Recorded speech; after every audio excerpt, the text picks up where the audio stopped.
अजितदादा पवारांवरती सामाजिक न्याय विभागाचा निधी पळवल्याच्या कारणानं यांच्यावरती अॅट्रॉसिटी ऍक्ट अन्वये गुन्हा दाखल झाला पाहिजे।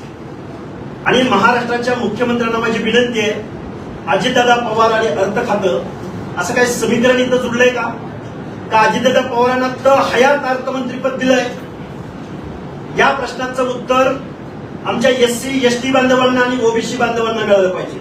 आणि शिरसाट साहेबांना माझं सांगणं आहे, साहेब समाजापेक्षा कोणीही मोठा असत नाही। तुम्ही आमदार झाला, तुम्ही मंत्री झाला, त्या एससी एसटी बांधवांचं रिप्रेझेंटेशन तुम्हाला मंत्रिमंडळात मिळालं आणि तुम्हाला निधी मिळत नसेल तर द्या ना राजीनामा।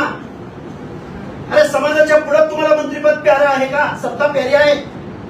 त्यामुळे शिरसाट साहेबांनी पहिला राजीनामा द्यावा आणि अजितदादा पवारांवरती अॅट्रॉसिटी अंतर्गत गुन्हा दाखल झाला पाहिजे, अशी माझी मागणी ओबीसी आंदोलक म्हणून त्यांच्या समोर